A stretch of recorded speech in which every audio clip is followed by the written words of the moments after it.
کئی بار اسرائیل کو تسلیم کرنے کو بھی تنقید کا نشانہ بنایا ہے، اور اردوان کے حامیان کی جانب سے یہ ایک مطالبہ آ رہا ہے کہ اسرائیل کو دوبارہ سے ملک تسلیم کرنا ختم کر دیا جائے اور اسرائیل کا سفارت خانہ ترکی کی سرزمین سے لپیٹ کر واپس اسرائیل میں پھینک دیا جائے اور اسرائیلیوں کو ترکی کی سرزمین پر قدم رکھنے سے روک دیا جائے۔ نیز اس مطالبے کی شدت وقت کے ساتھ ساتھ بڑھ رہی ہے۔ جیسے جیسے فلسطینیوں کے اوپر اسرائیل کے مظالم بڑھتے چلے جا رہے ہیں، اس مطالبے میں شدت آ رہی ہے، اور اس کے ساتھ ساتھ ترک لوگ بار بار اس بات کا مطالبہ کر رہے ہیں کہ the deal of the century کے متعلق مربوط حکمت عملی اپنائی جائے۔ آپ میں سے بہت سے لوگ the deal of the century کو نہیں جانتے، آگے چل کر آپ کو the deal of the century, یہ خطرناک ڈیل جو کہ ڈیوڈ کشنر جو کہ ڈونلڈ ٹرمپ کا داماد ہے اس کی جانب سے لائی جا رہی ہے اور فلسطینیوں اور مسلمانوں کے حق کے اوپر ڈاکہ ڈالا جا رہا ہے، اس ڈیل کی تفصیلات بھی بتائیں گے۔ اس کے ساتھ ساتھ طیب اردوان کے ان فیصلوں کے بارے میں بھی بتائیں گے کہ جب انہوں نے فلسطین کے حق کے لیے آواز بلند کی اور اسرائیل کے وزیر اعظم کو بیبی کلر یعنی بچوں کا قاتل کہتے ہوئے اس کانفرنس سے اٹھ کر چلے گئے اور اسرائیل کو ایک قاتل ملک پوری دنیا کے سامنے ڈکلیئر کر دیا۔ The deal of the century ایک ایسی ڈیل، ایک ایسے معاہدے کا نام ہے جو کہ ڈونلڈ ٹرمپ امریکی صدر کا داماد ڈیوڈ کشنر جو کہ ایک یہودی ہے وہ متعارف کروا رہا ہے۔ وہ اس ڈیل کو لا کر عرب ممالک کو سونپ رہا ہے اور عرب ممالک کو کہہ رہا ہے کہ اس ڈیل پر دستخط کیے جائیں اور فلسطینیوں کو آمادہ کیا جائے کہ وہ اپنی سرزمین کو چھوڑ کر یعنی فلسطین سے نکل کر اپنی بستیاں اردن اور شام کے نواحی علاقوں میں آباد کر لیں، بسا لیں۔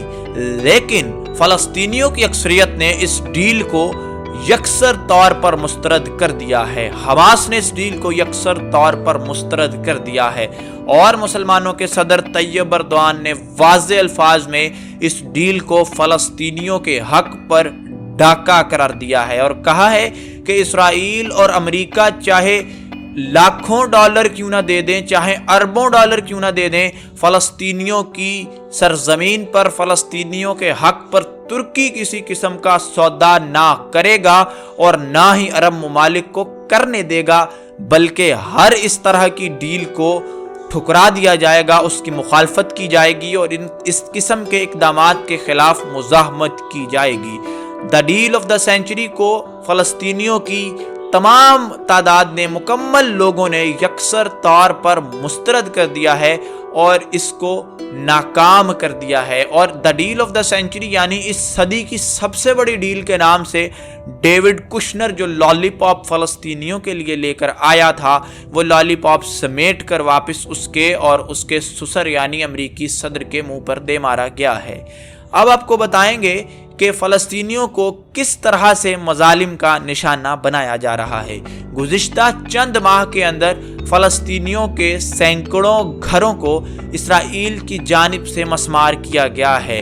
بیتھلم، یروشلم اور غزہ کی بستیوں کے نواح میں بلڈوزر لائے جاتے ہیں اور ان بلڈوزر سے